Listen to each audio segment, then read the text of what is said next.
Are you ready? Are you ready Are for you ready mum? for love? Yes, I am. Oh, you should start the video with Yep. that. Yeah, I take it you didn't hear what I said though, did you? No, what did you I say? said, "Are you ready for mum?" Oh, right, okay. Am I ready for your mum? Yep. I'm always ready for your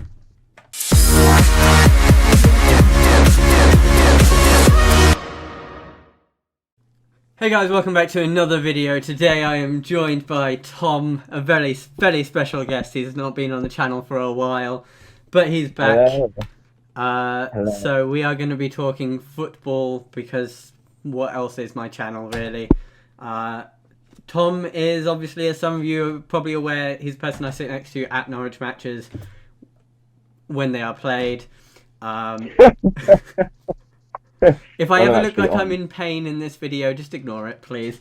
Um, yeah, he's the person who I sit next to at the matches. Known Tom for 11 years now.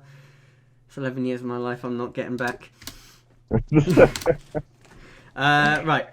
So for this video, we're going to discuss the impact of coronavirus on the football. We're going to be discussing what football players have done, what they should have done, and we're going to be discussing what the clubs have done and just kind of the impact that it has on football as a whole. So I have written down a list of everything that clubs have done, including individual players. No, it's not everything. The list is from 29th of March. I'll link the article down in the description. Um, so yeah, we will start with what has it done? What's it been like for you without football? Awful. Like, honestly, like, it coming round to a Saturday and there's no football at all. Like, it's I will like correct you just, there. There is, but it's in Belarus, and we're yeah, not able to watch it. it's like there's it's like extremely long into. Oh, you froze. God damn it! Now is not the time, Facebook.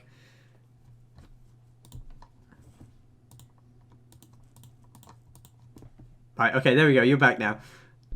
I'm back. So, what was your point that you were saying? um, You said it's like.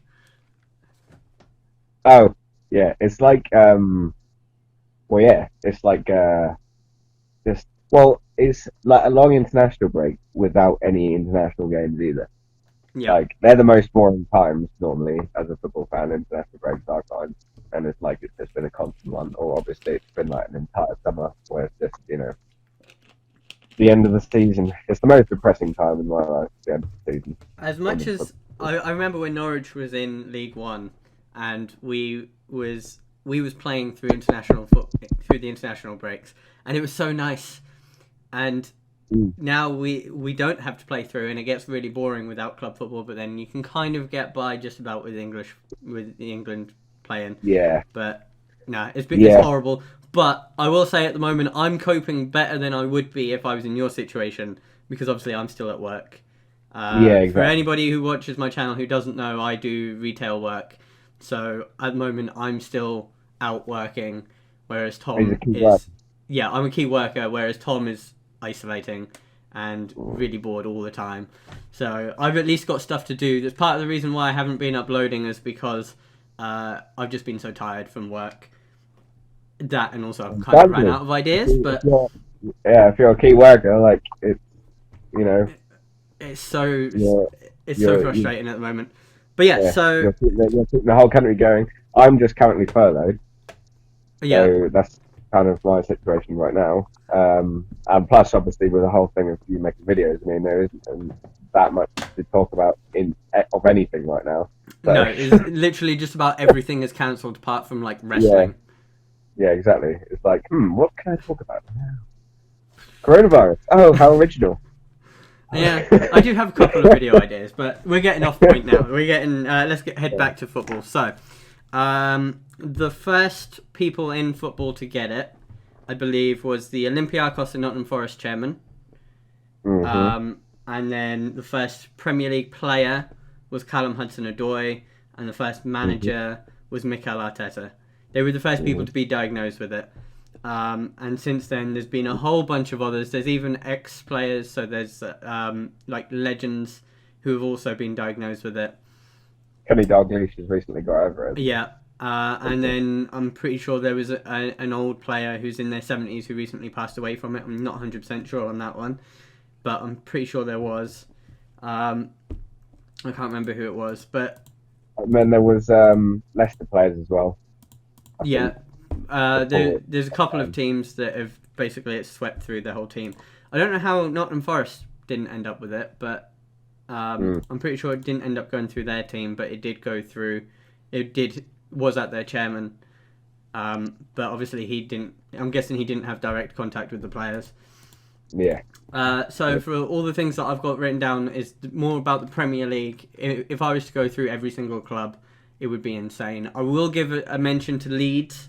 Their players were the first team to take a pay cut and donate their wages to all the furloughed staff. So fair play to Leeds. Your players led the way in the response in terms of football. In terms of the economic impact of this on football, it's going to be massive. I wouldn't even. I'm glad I'm not involved. Like, imagine trying to sort all this out. I mean, it's well, it all depends on what's going to happen, doesn't it? Really, which I guess we'll get onto. But obviously, it'll be a massive impact if the games aren't played, and if they are, obviously it's been a bit of a delay. But hopefully it'll be easier to work out if the games are played. A big part of the reaction and what will come from it, in terms of the economic impact, is if the season doesn't get finished, Sky most likely won't pay out their money to the Premier League and Football League, which means there's going to be a lot of clubs going without, and that's at the top level. They're going to be going without a quarter of the season's money. Oh, yeah. For a club like Norwich, we are relying on that money, and I'm trying to think who else. Maybe Burnley. I don't think they've got the richest owners. I think Burnley are going to be the hardest hit by the sounds of it. And we'll take a hit, but I don't think it'll be as bad, obviously, because we're being run so well at the minute. But we're being run within our means with less. So we're being run within our means within what money we was expecting. So I think we will be majorly hit if we don't get that money. It's just that we will be hit. That bit will be missing, and then we'll just have that less of a budget for next season. So obviously that tests up, and then we've hardly spent a penny this season, and we'll still be in trouble. £1 million. We've spent like £1 million on transfer fees. That is obviously only in the Premier League. Now we have the luxury of being a Premier League club with big money coming in. Other clubs in the Football League, honestly, you look down at the bottom, you've got clubs like Southend have been struggling financially. Coventry haven't even got their own stadium. Birmingham, I think, have been struggling financially. Charlton, Portsmouth have been struggling for years. Blackpool have been struggling for years. And obviously Bury aren't around anymore. Bury aren't around anymore. Bolton have been... Bolton, that was half of Bolton. This is all before this happened. Not only are they not going to be getting that, but they basically rely on their match day income, their ticket sales. They need the season to be finished in order to have that income. And without it, I think it's all. I think it's all kind of relative, money wise, from the Premier League down to League Two, and even lower than that. The amount of money that clubs are losing, obviously, in the Premier League, there's millions and millions of pounds, but the amount clubs lose in relative terms is probably going to be pretty much the same, isn't it? Well, from League Two clubs will be making less, but in relative terms, they're losing the same amount as the millions of pounds of the Premier League. So every club may be in the same situation. Yes and no. I think it'll be the disparity, the difference between the Premier League and the Football League. I don't think it will work out relatively the same, because I feel like a lot of clubs are just about clinging on anyway, whereas in the Premier League I don't think there is any clubs that are just about clinging on, whereas in the Football League, you look at the likes of Morecambe and the other clubs that we mentioned before, they are just about clinging on. They need their survivals and their promotions. in order to stay up. They've not exactly got rich owners. Obviously, Norwich haven't. We're just well run within our means, but not every club can manage that, even down at the lower levels. That's why they're kind of seeing if when they're seeing if like Premier League teams could give some of the EFL teams a hand with like just remaining. I think the Premier League are coming up with, they're donating some money, a large chunk of money, to the Football League and the non-league in order to keep them going. But it's also worth mentioning as well that from steps 3 to step 7, so that's from the National League North and South downwards, have all just been cancelled, null and void for the season. So teams like Kings Lynn, who were on course for promotion, who else was there? There was a bunch of other really small clubs who were like 20 odd points clear. There was 2 who had even mathematically secured promotion, and now next season they'll be playing back in those same divisions. That's going to be, they're going to be missing out on a lot of money there from missing out on them promotions. That could potentially be what sees the clubs go bust. But so let's definitely. I mean, sorry, Cam. No, it's right. If you had more to add. All right. No, I was just going to say, I think if it's still difficult, I'd say if anything was like confirmed, like promotion or relegation, then if the games weren't to be played, then maybe those teams, because it's already been confirmed, should either get promoted or relegate. However, obviously, it then depends on the league above or below whether someone's been promoted or relegated. Yeah, that's what I was going to say about that one. If you've got a team, I was thinking that in my head, that still may not work. Yeah, if you've got a team confirmed promotion, but the league above doesn't have a confirmed relegation, there's no way that would work. So for me personally, the answer to this would be between August and March, play a series of friendlies. The season obviously got cancelled in March, so you just have teams play friendlies. So, for example, Norwich could play Inter Milan, or we could play teams down in the lower leagues, and you just keep playing these friendly games every week. Just get football going, just get fans back in the stadiums, and then from March you then resume the season from where it was. That would be my answer. I don't know if it's financially viable, because then you have a whole year with no money coming into the clubs, no match day. Well, you have obviously your match day revenue, but you don't have your TV money. You don't really have your sponsorships. You could have it so instead of 2019 to 2020 season, it could be the 2019 to 2021. Yeah, 20 to 2021 season. You could do that, but I don't think that is what will happen. I think what will happen is that they're going to there was original plans that they were going to push the top 2 teams up into the Premier League and have 22-team league, but then you couldn't really do that, because then you'd have like Brentford and Forest and I can't remember who else is in the chasing pack, but they would then be complaining and saying like, well, we still had a chance of promotion. There's no real fair way of doing this. Obviously, it's a very unprecedented situation. No league has ever really been in this situation. So every league around the world is in the same boat of like, well, what do? We got 3/4 of the way through the season and then had to cancel it. There's no fair way of going about it. If it was like before halfway of the season, and then it happened. Yeah. Then I think you could be like, well, anything could have happened. Like half the league still could have got promoted, and half the league still could have got relegated. So. Yeah. No, I mean, it is an incredibly difficult situation. Obviously, there's a few options. Like as you say, the whole season could be made null and void. There is no fair way about it for any team. Like obviously Liverpool being so many points clear. But the matter of the fact is, they technically still haven't won it. Yeah. So therefore, could you give it? You probably can't. And then teams fighting down the bottom, including us, Norwich, then Bournemouth, West Ham, teams who feel they can still get out of it, teams that may still could have obviously got relegated, like can you just relegate teams when you aren't mathematically relegated? And then we obviously were only about 7 or 6 points behind. That's yeah, like 3 wins and we're out. Yeah, I mean, anything can happen with football, and you especially Yeah. know that when after last season.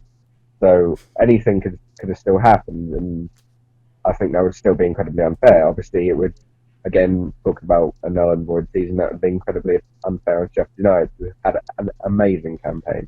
Yeah. And the fact that they could still, got Champions League football, also with the fact of Man City potentially, obviously, still, they are at the minute banned from the European football for 2 seasons, if there is any football for 2 seasons. That is true. But they could have even got it with 5th place. So, I mean, and any team obviously in the Champions League spot, and any team that Everton maybe who could have thought they could have got up there, it would be unfair. There was still everybody.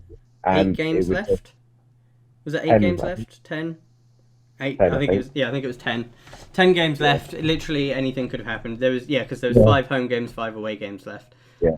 So I think it's unfair to, pretty much everybody, maybe just not mid-table teams who pretty much have nothing going for them currently. Obviously, Leeds fans as well in the Championship. They've wanted to get out of that league for so long, and that would just be such a big kick in the teeth to be told, yeah, sorry, well, that's what I said. I think I mentioned it to possibly to you before about how, isn't it funny how obviously Leeds have wanted to get out of the Championship for so long, and now they look like they were going to do it. Liverpool have wanted the Premier League title for so long, they look like they were now going to do it, and coronavirus comes along. It's just like, ha! Yeah, no, it's not happening. It's just so incredibly. You would hate to be a fan of either of those. I mean, in my mind, Liverpool have won it. Like, there's no way that they're going to, out of the last 10 games, lose 8 of them. Oh, no, they only needed to win about 2 more games. It's ridiculous. Yeah. So, I mean, if obviously the season restarts, I mean, they've won it anyway. Even if, I can't even see, whoever is it, the second, who is it, Man City still? Second, Man City. Yeah. So, I can't even see them winning every one of their games anyway. Which is. I mean, they were poor when they came to Carrow Road. They were. Yeah, exactly. They dominated the ball, but didn't do much with it. So there's no way that they all of a sudden are going to go and win their last 10 games. Exactly. So Liverpool might not even need to do that to win the title. They were so close. So obviously the other thing is obviously when it's safe as possible, to then obviously continue the season again. Now this could be in August, possibly earliest, July. I don't know.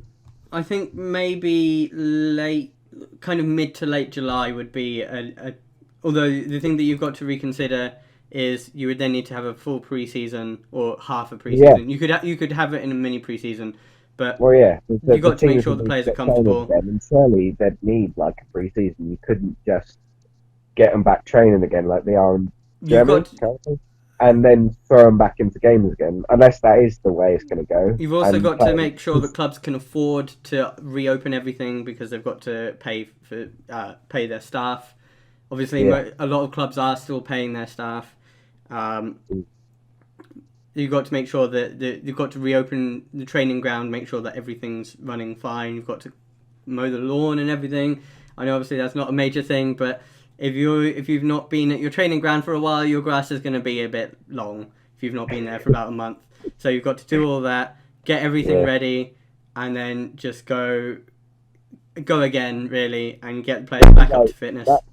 That would remind me like playing down the park when the park hasn't been mown. Oh yeah, it's horrendous. Long grass. Your local park was always awful. I swear nobody ever cut the grass there. Yeah, do you want to go and play in the little field? Oh yeah, it's a field of wheat at this point. But yeah, no, and so yeah, obviously, yeah. Would you then whenever possible, restart the season. This would then mean even if it carries on into when next season would start, and then obviously finish the season before even thinking about a next one. So whenever possible, start the season again and finish it just whenever it's safest to do so. For me, the correct even think about the start of next season. You know, for me, the correct thing to do here would be get the season started as soon as it is safe to do so. So once the lockdown is released, you then say to people, okay, let's just calm down, get ready for the season. For this season, finish this season off. We're not going to necessarily play all the games behind closed doors, but you would perhaps play one or two, like in midweek behind closed doors, just to kind of you get things going quickly, and then you would for next season, Man City would be awarded the Carabao Cup because they've won it for this season. So you kind of won it already, yeah. So you do away with the Carabao Cup. You don't necessarily say that they're the champions for next season, but you say so they're going to be the most recent winners. You do away with it altogether, and then you continue the FA Cup from where we left off. So from the quarterfinals next season, when it's the weekend where Norwich would have been playing Manchester United, and all the other FA Cup quarterfinal games would have been played. You play them then. Until then, there's no more FA Cup, no more Carabao Cup. I think there's still what used to be the Johnstone's Paint Trophy. What is it now? I can't remember now. They changed it. It's got some weird name. But that one gets continued from where it gets left off. That way you've got a shorter season. You can play more games or you can play less games, obviously, in the same amount of time. And then you say more midweek games. So obviously the season will be narrowed. And obviously you extend players' contracts. So obviously most contracts run out on the 30th of June. So you would say to the players whose contracts are up on the 30th of June, we just want you to continue playing for your team just a little bit longer until, say, if the season gets started again kind of mid-July, you'd then be saying, maybe mid-August you could maybe get the season finished by if you're playing Saturday, Tuesday. Yeah, if you play Saturday, Tuesday, obviously then would there also be European competition? That's all finished. Oh yeah, that's true. Like, would they be able to introduce? Because if other teams like Germany their team's already back training, they could finish their season before, we've even finished ours. I suspect that the Champions League and Europa League will get cancelled for the season, simply because, okay, yes, we might be able to get things sorted out here, but is there still going to be a risk if we're going to other countries like Germany and Spain? And exactly. So and all over again, yeah. I think it will be. I think the European competitions will be cancelled for the season, but I don't really know what they're going to do about next season. If we get this season finished, because then it's not really fair on teams like Man City, who got a good chance to finish off this season in the Champions League, or to finish well in the Champions League competition. It's not really fair on them to not have it. But then next season, if they then go, okay, well, say Sheffield United finished in a Champions League place, it's not really fair to them not give it to them either. So what would you do with that? I mean, I don't know really. I think obviously whatever. Yeah, would you start it again for whenever next campaign starts? The next campaign starts as well. Would you start European competition then as well? Well, all depends as well when next season starts. We've got to finish thinking about this one as well. That's what I'm saying. Like, if this one takes a while to get finished and goes into when next season would start, you then need a break. Yeah, you then need a full preseason. You'd need a transfer window because you couldn't just say to players, "Oh, you have to stay at." You can't say, right, we've already done the fixtures, right, in 2 weeks' time we'll just start the new season. And that's another thing as well. Fixture list would have to be done. That'd be And you'd done have to again. go through the playoffs as well. Yeah, yeah, exactly. Well, there'd be playoffs. There's going to be also, when teams get promoted and relegated, like any team to the Premier League, like Norwich, well, over the last few years, there's a sudden, huger, as the word, There's a suddenly huge. such a bigger amount of like, obviously publicity and stuff. All the Yeah. players have all their like faces You're coming up shown. against bigger quality teams All as the well. TV stuff, when they walk up to the TV and do that stupid thing of like, Oh yeah. and Let's they all face do it. all Next those season stupid is just going things, to be and ridiculous. they turn around looking all cool, like, And then you get Jimmy and Bullard. they get all that. I mean, when you go down to the Championship, you don't really get that, I don't think. But all go Oh no, down. they do. So basically, any teams and all the kind of stuff's got to be changed. Like all the Premier League stuff will be taken away, and Championship stuff will be put up. You know what I mean? Like all advertising stuff maybe has to be changed. Like you need that break for certain changes and bits and bobs like that. Just simple little things. Obviously, there's going to be new. Well, probably I'm guessing new kits as well. So they'll all have to be changed. Like new advertisements for the new kit. I'm sure that they could bring in. I mean, with regard to kits, they could maybe bring in a rule that teams will play in the same kits if they don't have an opportunity I mean, to. that makes it a hell of a lot easier, and change badges on the sleeve. Yeah. But obviously then if you go into next season, you can't really. I mean, unless you get rid of the European competition and are then able to play, say, Premier League games more on weeknights and stuff. Would you be able to get the season then finished before next summer when there's Euro 2021 and the Olympics? Because you can't. They've already moved the Euros and the Olympics once. They're not going to want to move it again. So, especially you can't move it the next year anyway because then there's the World Cup. So you could. I mean, or unless you just completely scrap it, which would be just. I'm sure that's probably impossible because of the amount of money that's been plowed into these things. So the thing with if you was to cancel the season, Premier League clubs would maybe just about be okay, but again, it comes down to it's not just about the Premier League; it's Championship clubs. You look at even clubs like Reading and QPR. If they didn't have their money coming in for a year, maybe not so much QPR. I don't know who their owner is anymore, but they physically couldn't afford to keep afloat. Yeah, exactly. So I don't know. What do you do? As I said, I'm so glad I'm not in the situation where I have to decide. I mean, if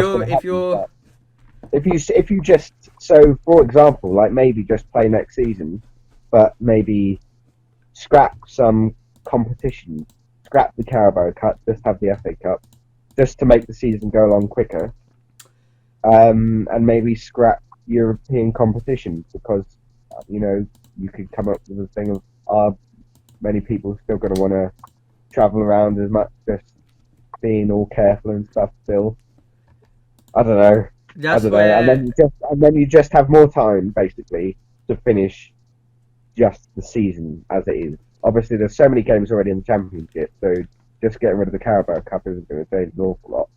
Yeah, but that's okay. So that's where my idea of having friendlies be played and then going for the year and then coming back in March. I think that would work because then that way clubs are at least still having an income. So you're still getting the match day. Obviously, a lot of people don't really want to attend friendlies, but then when you know that there's not going to be a league season for another 6-7 months, you kind of just go to the friendlies, wouldn't you? Say you could have Bradford coming up against Real Madrid, for example, right? You could have clubs like Real Madrid would. There was not County versus Juventus. So. Yeah, but that's because they have a partnership, so but strangely enough, it was at Juventus. First ever game at the Juventus Stadium was in Notts County. Until those Juventus fans will remember that. And Lee Hughes scored 1-1.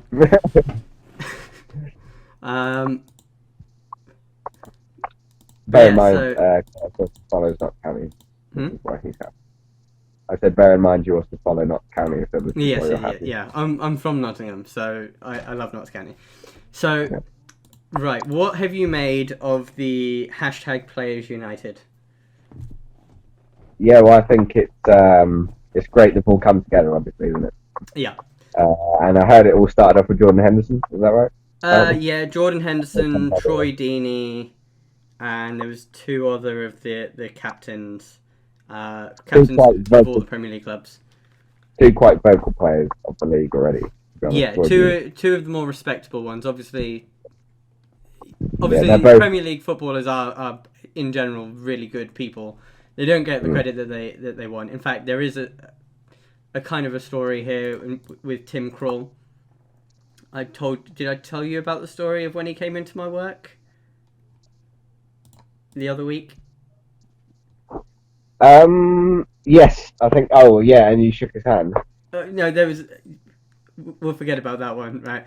Um, so yeah, so Tim Krul. I know obviously this is only going to be a small story, but it's something nice he's done for somebody, and I feel like there's going to be a lot more examples of this. So if there's anybody watching who has any examples, then do let me know. But there's Tim Krul came into my work. Now, obviously, a lot of people will know him for his penalty shootout heroics for Netherlands, where he got brought on in the 120th minute for a penalty shootout, saved two penalties, and then Netherlands went on to the final. Wow. Obviously, he was also heroics, but for me, the thing that will always stick out about him is he came into my work, and this was at the very beginning of the pandemic. This was like just as the matches were being postponed. And he came into my work and he said, and I went up and I spoke to him, and I forgetting about the whole not shaking hands thing, I shook his hand. Luckily, he's not had it. I've not had it. We're clear.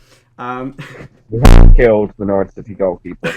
What happened? I shook his hand.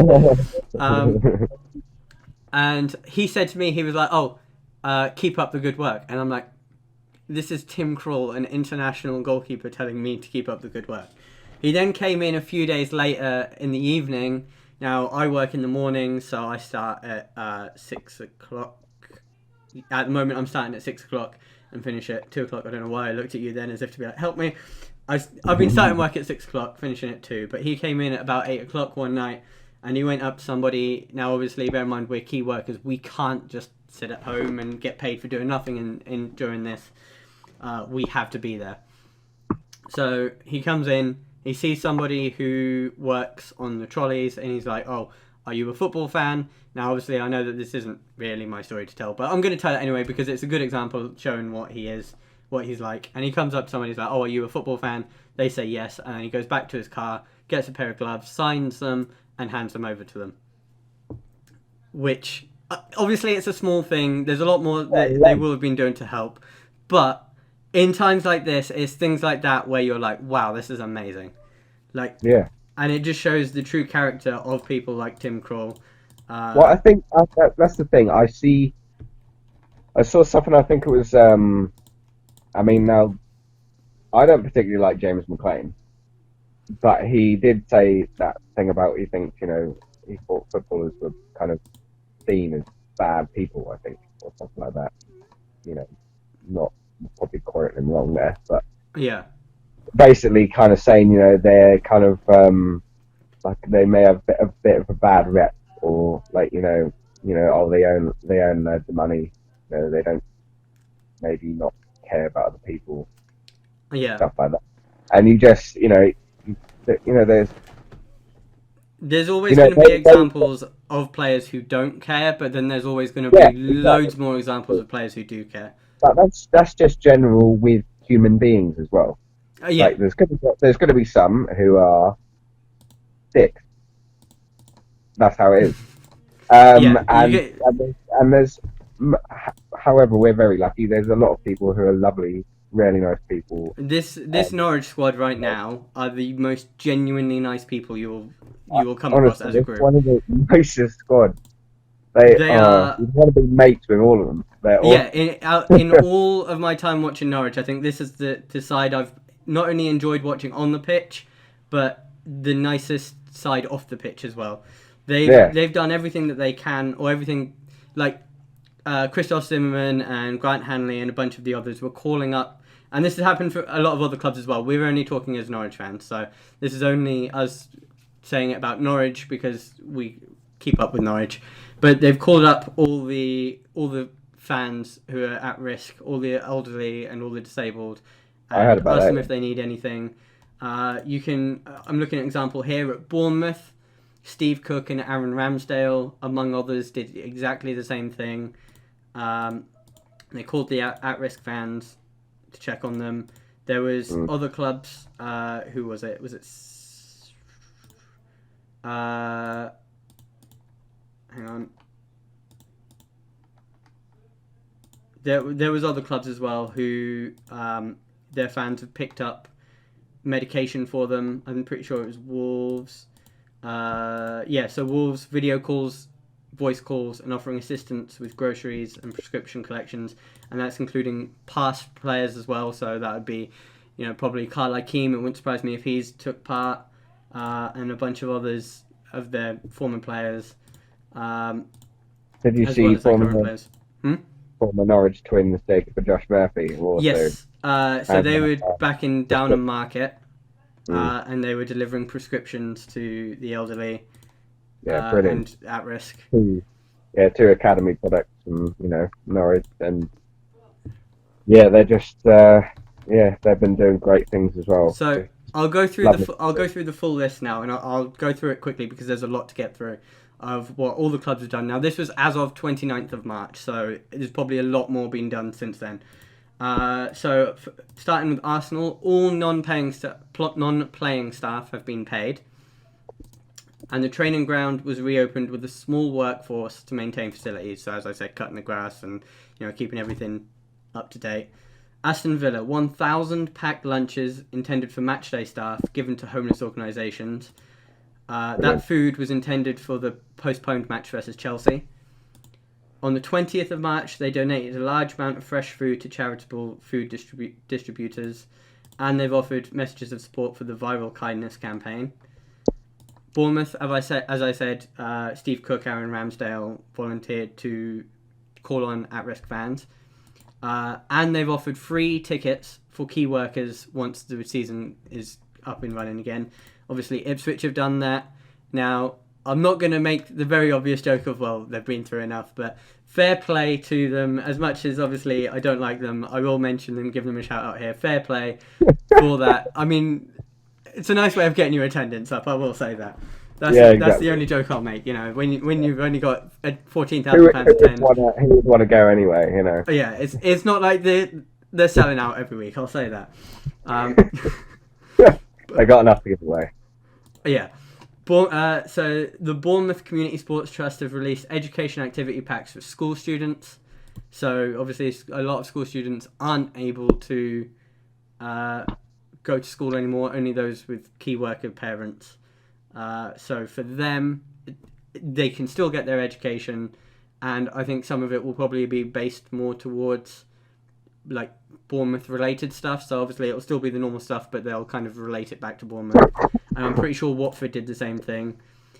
Brighton phone older supporters to catch up during isolation. That's the only thing it said. I'm sure they've done more since, but the only thing that the article said was that one. Again, really nice thing to do, even though it would have been nice for them to do more in terms of monetarily, so with money. Even still, spending time calling up older people, and it just said the elderly, but I'm sure that included the vulnerable, so the disabled as well.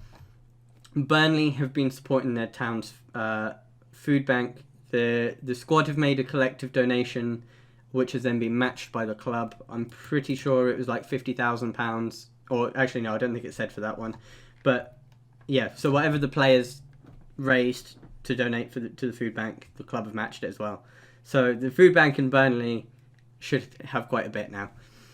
But then it does come down to where did they get the food from? Because obviously the supermarkets have been kind of ransacked at the moment lately.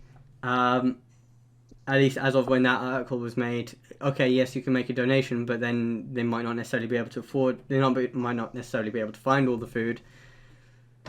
So there's that dilemma. Like, obviously, when I was at work, all the tins. Okay, nice use of the filter. All the tins. Very professional, Tom. All the tin food was just gone. Pasta gone. Yeah. Oh yeah. I mean, I didn't even go deliberately because I was just like, I'd be way too stressed, really. You know. Yeah, there was. I'm obviously, lucky enough, I still live with my parents. You could say that's lucky or unlucky, I would say unlucky for them. But yeah, yeah. So that's mainly been done. I've done a few shots, for us. So Dad's not going out at the time because I do worry about him with his age. And I've done a few shots with my grandparents as well, who we've obviously told do not leave the house. So I've taken prescriptions done for them, and so I have been in supermarkets, and it's just obviously trying to you're thinking so much more, like, oh my god, this person is right behind me, I should move. Like, oh my god, there's someone else there. Oh my god, I've not got what I want. It's so much more stressful. Like, you hardly ever think like that in a supermarket. You go in, you get what you want, you go out, and there's like in I won't name it, but in a supermarket I've been in, which rhymes with Aldi, other supermarkets. This is not a sponsored video. Other supermarkets are available. Yeah, they in the one near me, they put out like these lines. I don't know if that's how it is. It's near the checkout. So where a person who's putting their stuff through the tills, the person queuing behind them is a 2 meter distance away from them. They put out these lines on the floor to maintain that kind of difference. Yeah, and, so like, how far away to go. Exactly. And when I first went in, I weren't even like looking at them because, it's stupid in my part, but I just wasn't thinking about it. And I got told by the person at the checkout, oh, please move back. And I was like, oh god, it's just so much more stressful. It's just... Oh, it is. It's so stressful working as well in retail at the moment. Right, We'll move on to Chelsea. What Chelsea have done is very good. Now, obviously, as I mentioned, Callum Hudson-Odoi was the first Premier League player to be diagnosed. But they have put up NHS staff in the hotel, the Millennium Hotel, owned by Chelsea, and it's been made available to medics in northwest London. So anybody who works in the NHS is able to stay there during the outbreak, so that they're not obviously going home and spreading it. Crystal Palace have announced that all employees will receive full pay during the outbreak. And Steve Parish has promised matchday staff who have lost work that they would not be disadvantaged financially. And then I'd imagine that goes for non-matchday staff too. Everton have announced the Blue Family Scheme, which is a campaign to maintain contact with supporters and provide support and assistance to the most vulnerable, isolated and at-risk members of the community. They gave £50,000 to launch the scheme, to deliver food parcels, phone credit, and offer mental health support and advice. So they've kind of gone even further with that. They've worked with Everton in the community and committed to paying all direct matchday and non-matchday staff and casual workers for the rest of the season. And they've encouraged their partners and suppliers to follow their lead in paying casual workers throughout.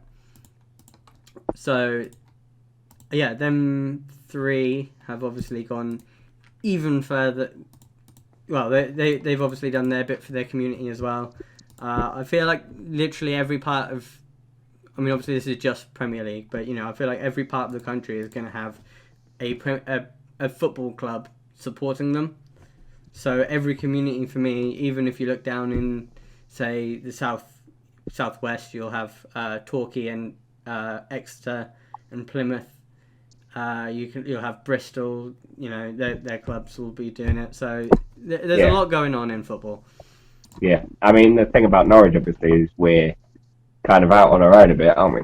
Yeah, and the nearest professional club is 44 miles away. Yeah, exactly. So I mean, we're obviously, I guess we'll try our best, won't we? Yeah, we'll try to look out for his community, but it's vast area. We've got a lot of people to look out for. That's the thing. Like, it's Norwich is not just a football club supported by people in Norwich, like Norfolk, all over, like people from Yarmouth, people from Cromer. But Norfolk is quite big as well. I was looking at the counties the other day. Norfolk is quite a decent sized county. Yeah, so people support, because we're the kind of biggest main club in the region. Obviously, I guess you'd support your local little teams like Yarmouth and Cromer, and but you'd support Norwich, and so Norfolk is a very Norwich central kind of county. Yeah. I do wonder though if there's anything that like Premier League clubs can do to support, say, Norwich, to support clubs like Kings Lynn, Yarmouth, Cromer. I do wonder if there's anything that we could do to like boost them financially to get them through.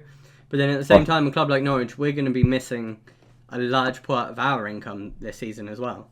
Where if we've budgeted, because obviously you don't budget for a pandemic. Like nobody sits down and thinks, there may be a pandemic, we might want to save some money. So they've obviously additional millions in case there's a pandemic. Yeah, they've obviously shared their money out. They've worked out how much income they're going to have, and they're like, okay, we can to a penny have this much as a maximum, and then obviously there'll be some areas where you can lose some of the income and everything. But if you're working it out like that, say for example Chelsea might not use all their money, they'll probably still have like £100 million profit or whatever it is that they come away with. You've got to bear in mind they've sold Eden Hazard for like 100 and whatever million pounds, so they're going to be loaded basically. Clubs like Norwich, we work out our budget pretty much to the hundreds of pounds. Like our budget gets spread out for the season, and with very limited profit at the end of it. We're now going to be missing potentially up to £10 million. That's going to leave us with that £10 million short of our budget, and that could potentially be the difference between us. Obviously, without going too much into the importance of signing players, obviously, we have signed a player on a free transfer in January, announced him the other day, which we got a lot of criticism for. Why? Because a lot of people weren't aware that this was a deal that was agreed back before the pandemic, so they was like, oh, why are you signing a player now? Obviously, everything was actually agreed and paid for in January. So that came out of our budget already. It's not like we're paying the money now, but a lot of people didn't know that. So they was like, oh, so you've furloughed your staff, which, by the way, we'll get onto that in a second. But they're saying we furloughed our staff and then paying to sign a player. Obviously, it's free transfer anyway, but then they're saying like agents' fees, loyalties fees and stuff like that, signing fees. So people think that it's come out of the money that we didn't pay our staff. So they're criticising us for that, and they're like, oh, pay your staff. But obviously we can't really afford it. And that was money that we'd already paid, we just hadn't announced it. So yeah. I mean, but again, who needs money when you can buy 50 on a free transfer and he'll score you 30 goals a season? Exactly. I mean, he's ridiculous. But yeah, every club, no matter what league we're going to be in, like every club is going to be in the same situation, probably, with signings and stuff like that, aren't they? The one potentially good thing that could come out of this, and I know obviously it's not nice, but the one potentially okay thing is that it could give clubs more of an even playing field now. So the big clubs could lose their money. Potentially, yeah, we might not, necessarily lose our top players. Right now, football is dominated by the big six. After this, it might not be. Another club, Leicester, Sheffield United, obviously have come through and they've broken into the top 5 this season. But they could potentially do that on a more regular basis, and it could potentially make things a bit more interesting. Maybe. Who knows? Yeah, I mean that's the thing. Like teams are gonna need money, but they're other teams aren't really gonna have as much possibly to spend either. And with the inflated transfer market, is it just is that gonna come down now? Like transfer prices again? I think it will. I don't think it will come down as dramatically as people think. I hope so. Because it's just ridiculous. It can't keep going up like it is. So. But I that's mean, at not. least it is mostly funded by billionaires though, so it's not like it's taxpayers' money paying all these millions. It is right. So a few more. Leicester have offered support to partner schools, so they've put on activities for the vulnerable children and the children of key workers. Sadio Mane himself has made £41,000 donation to Senegal committee fighting against COVID-19. Obviously, he's from Senegal, so he sent money back home there. Liverpool players contributed £50,000 to fans supporting food banks. Which is Liverpool and Everton fans' initiative to tackle food poverty in Merseyside. See, I'm mixed with this because it's like, yes, at least they're doing something good, but then it's like they shouldn't really have to, fund food banks. Manchester City and Manchester United have combined donated £100,000 to help local food banks. They've each donated £50,000, Manchester United and Manchester City. Manchester City have offered NHS free use of the Etihad during the pandemic. Their conference rooms and executive boxes will be used to train doctors and nurses.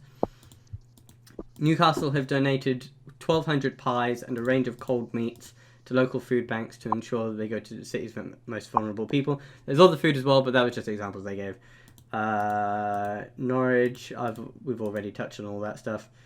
Sheffield United have done free parking at Bramall Lane for the NHS staff. I don't know how close it is to the hospital, but I'm guessing it's pretty close.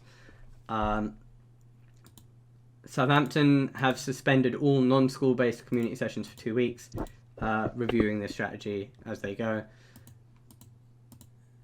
Tottenham have allowed their stadium to be used to support vulnerable vulnerables affected. I've written down the very wrong here. To support vulnerable people affected by COVID-19. They've spoken with Haringey Council to allow the NHS to make use of the stadium.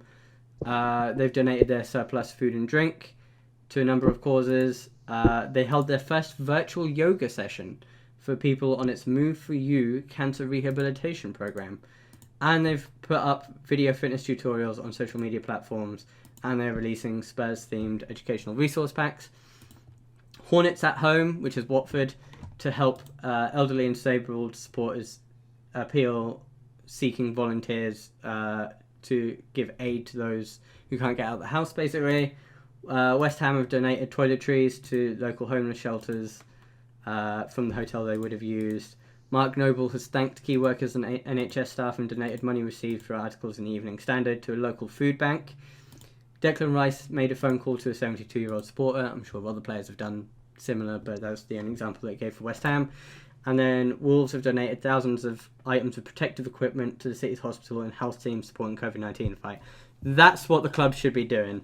As much as obviously, it's nice anything that they've been doing. The one thing that we need more than anything is protective equipment. So well done, Wolves. You are the only club, as of the article that was written, that had actually done it. I'm sure other clubs have done the same since, but that right now is more important than toilet paper, is more important than food for me. Because without the NHS staff being protected, we're going to end up with no trained doctors and no trained nurses because they're all just going to be ill.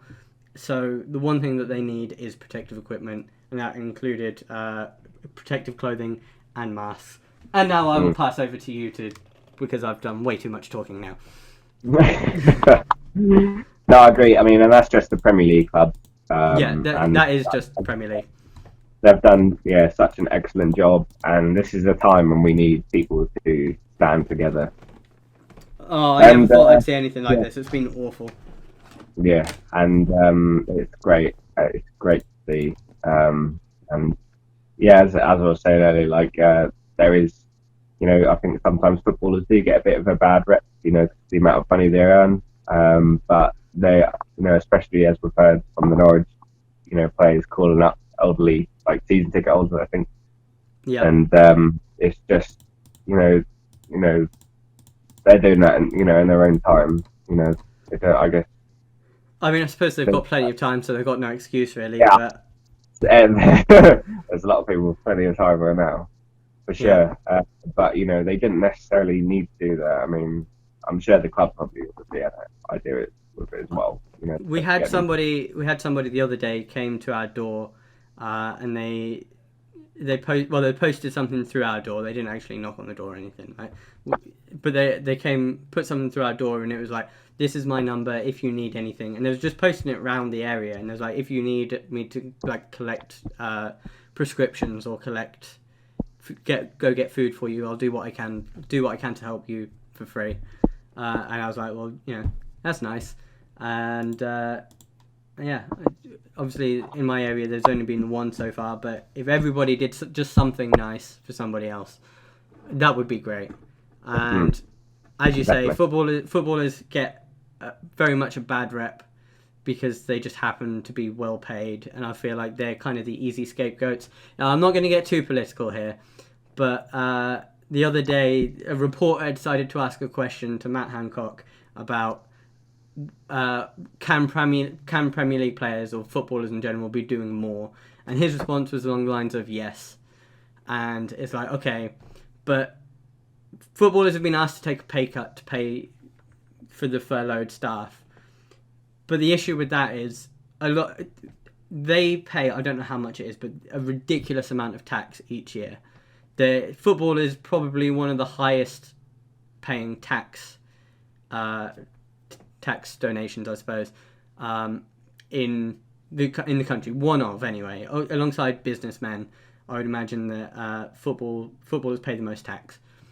And if you are then telling players to take a 30% pay cut, that means then that they'll be going into a lower tax bracket, which means that a lot of the tax that they do pay, they won't be paying, which means less money for the NHS, less money for other areas of life. You got your police, you got your paramedics, your fire service.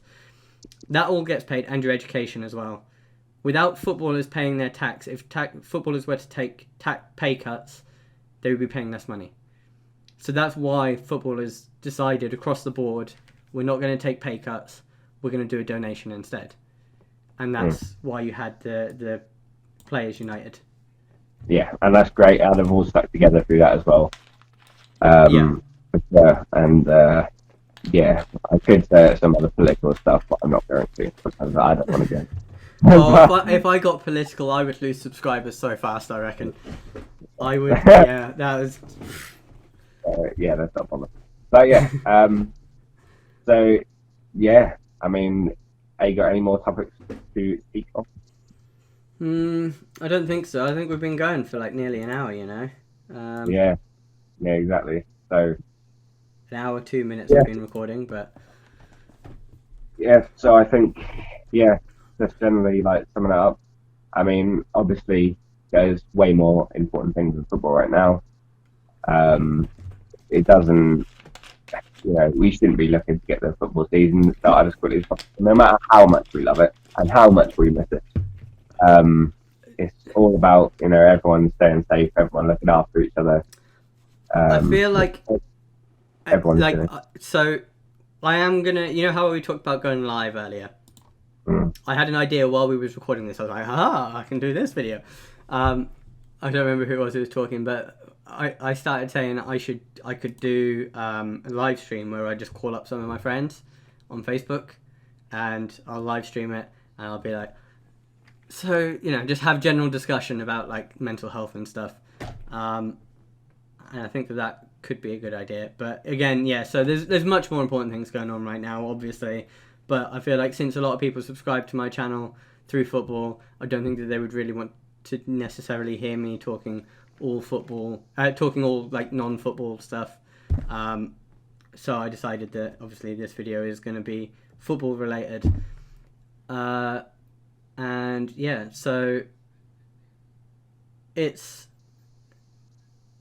there's a lot more important stuff going on right now. I remember for weeks I was like, we need to lock down. And then all of a sudden, people were coming to me the day after lockdown and they was like, I lost my job last night because of the lockdown. And I'm like, And then it kind of hit me that as much as we need the lockdown, it's affecting people's real lives. Yeah. Oh yeah. And I hate to think how many different situations people have been in this country. There's a lot of companies that have just completely gone bust. You just think 10,000 people in the UK um, have died now. That's apparently not including the amount in care homes. Yeah. And you just think of all those. It's not just people who died. The There's 10,000 in families, hospitals only. yeah, and the families who are then connected to those people who are now suffering. The amount of people who have had lost their jobs, or the amount of businesses that have had to close because of this. Or the amount of businesses that are maybe in the next few weeks are really going to struggle. Like seaside resorts, possibly, that rely on the summer income, who, are they going to get much of a summer to make their income in the first place this year? Just The entire economy is just going to be absolutely everyone's awful. affected, and it is, And it's then, going to as much as obviously I said I don't want to get political, if we're going to put Brexit on ourselves after this, our economy has already just had the biggest shock it's had in God knows how many years. And then This all is of a just sudden what we're we going to needed. go through with Brexit. This is just what we needed after Brexit, wasn't it? After all that Brexit We mean, stuff. well, yeah. What do we want? A pandemic! I would say that this is the world's way of punishing us, but it's happened to other countries as well. The thing is, you look at the figures, we're on course to be the worst hit country in Europe. USA is going to be the worst hit country in the world. And even China managed to get a hold of it before we did. And we had 2 months warning, 3 months warning. I think we're too slow in reacting for sure. But yeah. So yeah, I think obviously we've just got to keep staying safe, staying at home. Yeah. And there will be another side. We'll come out the other side at some point. Do this, everything at some point. Can you imagine the day you suddenly are just sitting there and you suddenly realise, oh yeah, everything's back to normal. That day will come, and that's just going to be such a great feeling, isn't it? And we will get there. I don't know if there will be that one moment where you're like, everything's back to normal. It will be slow. Everything will go back to normal so slow. It'll be a slow transition into it for sure, and then you'll just be sitting there one day and you think, oh, do you remember that time when everybody went into mass panic and started buying toilet roll? Yeah, exactly. Like can you imagine, when we're, generation right now, all of you guys watching as well, like, there'll be elderly people and you'll be saying, do you remember that time in 2020 when we had a complete lockdown? Oh, that'll be hilarious. Imagine our kids will be doing homework, learning about the 2020 pandemic.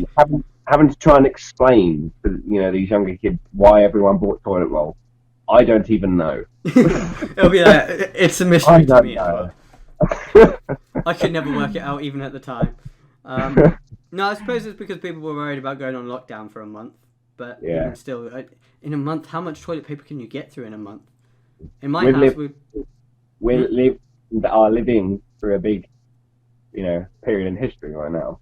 Yeah, this is going to be, it's one of them moments, one of them moments in history where you'll look back, you'll have the heroes and the villains, and the heroes will be like the NHS staff and the people out on the front line, and the villains will be those who denied it and didn't react quickly enough.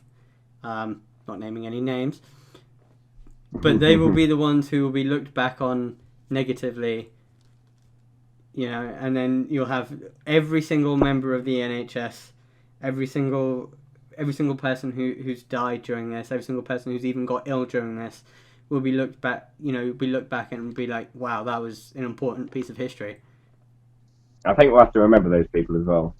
Oh yeah, there has to be something done, and also, these people who have given their lives to, help the others. people who have been given, anybody who works in the NHS, and obviously in like other healthcare systems, should be given the absolute world. Like, they should be given knighthoods. Obviously, there's a lot of knighthoods to be giving out in the UK. 1 million people, or 750,000 people, have volunteered to work with NHS Nightingale. That's insane. How many right, so Carrow Road fits 27,000 people. You would be looking at 30 Carrow Roads over for the number of people who have volunteered. I'm glad you worked that out. It's something around that, because 10 would be 270,000. Yeah. So then you'd pretty much times that by 3. So it'd be just under 30. So it'd be like 26, 27, something like that. Incredibly brilliant, just brilliant people. And yeah, I'm glad, so many people are, you stick together through these times. And, it's incredible to see. It's brilliant to see, but then at the same time, you think these are people who are volunteering, knowing as well, and this is the scary part, there isn't enough protective equipment. And yet, people are still volunteering in their numbers to join, to volunteer to help others, knowing that they're on the front line and could potentially get it without... I like how we've just gone completely off football here. But, I know. But yeah, no, I suppose shout out to everybody working as part of the NHS. Obviously... Literally salute. You guys are amazing. The country would be in such a worse place right now if it wasn't for the NHS staff. Just highlighted to everyone who needs to know or needed, reminding how important and amazing and brilliant the NHS are. And it's worth pointing out, now, again, it's going to get a little bit political here. In 2017, they had a vote on a pay rise for NHS staff, and when that pay rise got rejected, every single Tory cheered.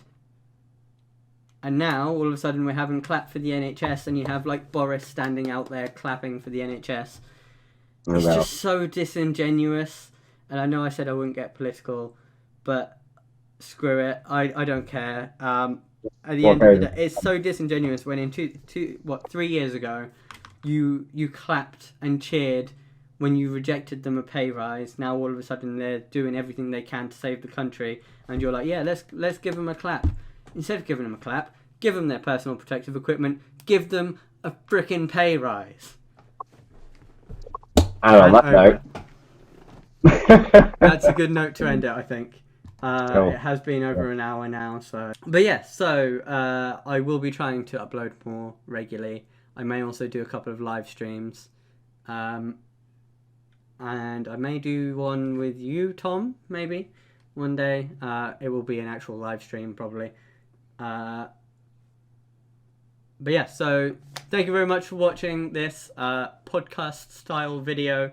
It's been very weird doing it via webcam. And yeah, so anything to add, Tom? Final words? Stay safe. Everyone stay safe. Stay at home, protect the NHS, save lives.